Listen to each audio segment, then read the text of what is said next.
Of course, if you're a fan of the UFC and a close follower of the UFC, you know there's been a lot of discussions about UFC 299 being a better card than UFC 300. Personally, I feel like there was a point in time when some announcements on the UFC 300 card had not been made where this was actually true.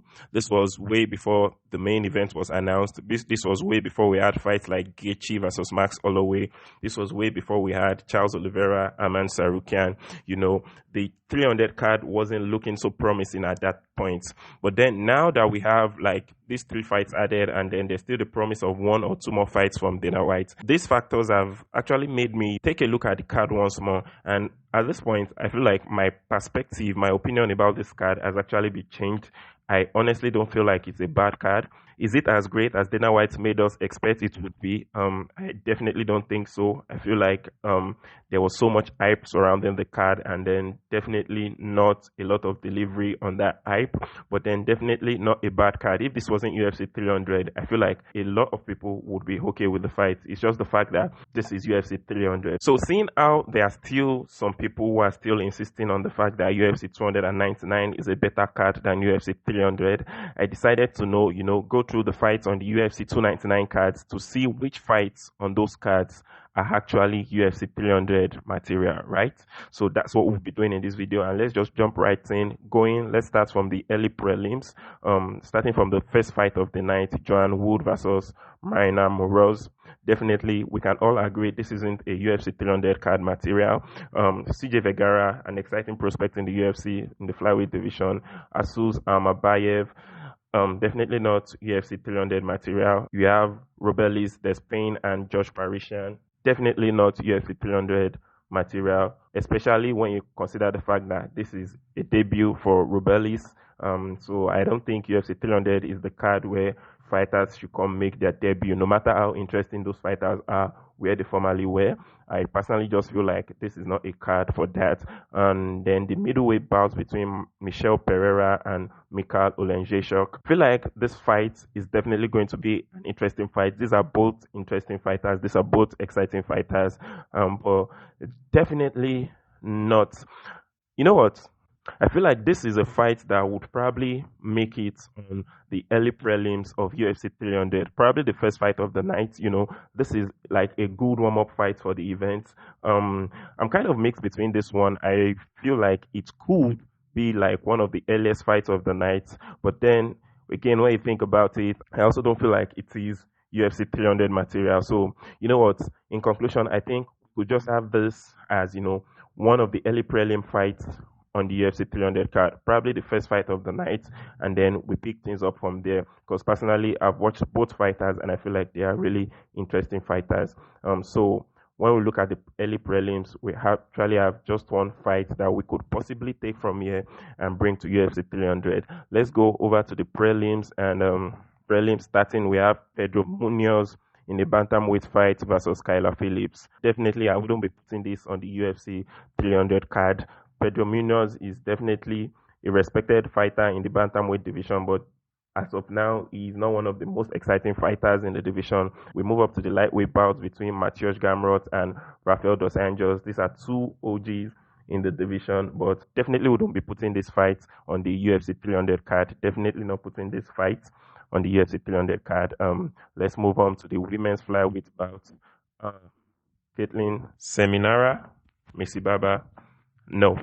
And then the final fight on the prelim card is Curtis Blades versus Jailton Almeida. And I feel like this is a card that could also make the early prelims of UFC 300. Jailton Almeida is definitely one of the most interesting fighters in the division right now, one of the most talked about fighters in the division right now. And you have Curtis Blades, who has had a good run in the division.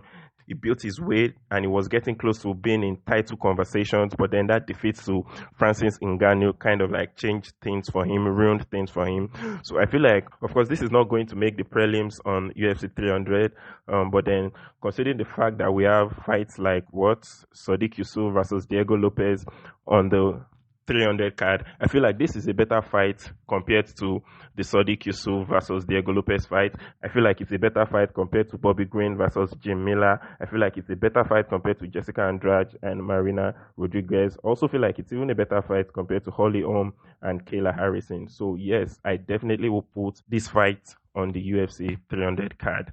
Now let's jump to the main card, and in the main card, we have the bantamweight bout between Petr Yan and Song Yadong.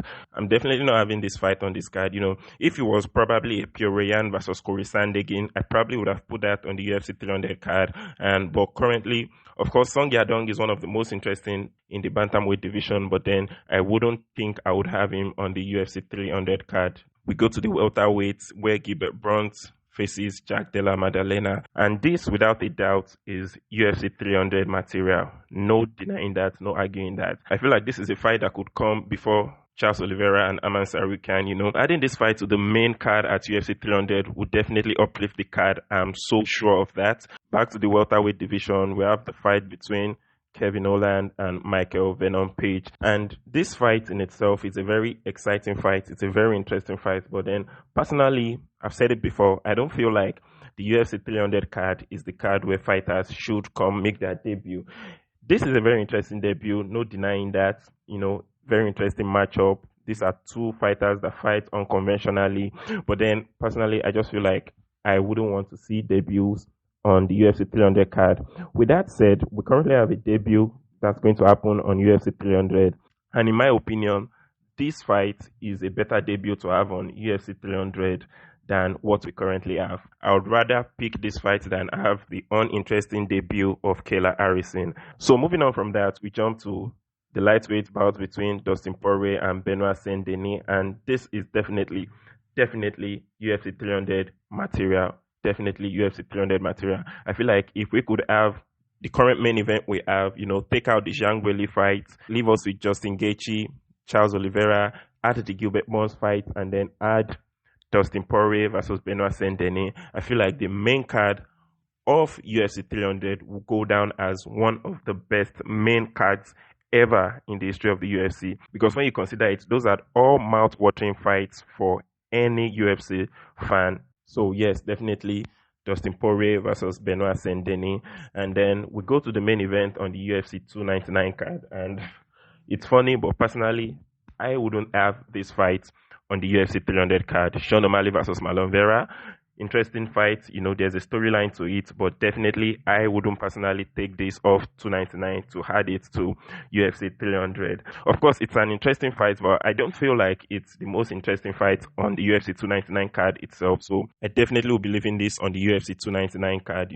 I feel like if it was ever going to make it to the UFC 300 card, and it's a championship fight, so it definitely has to be on the main card. But personally, I wouldn't even pick it as a co-main event. I feel like we currently have better contenders for co-main event. I feel like the Holloway versus Gaethje fight is more co-main event worthy than this fight is. I feel like Dustin Poirier versus Benoit Saint-Denis is more co-main event worthy than this fight is. So yeah, no, definitely not picking Sean O'Malley, Marlon Vera for UFC 300. So yeah, that's how I personally feel about this. Please let me know what are your thoughts in the comment section, and I'll see you in the next video.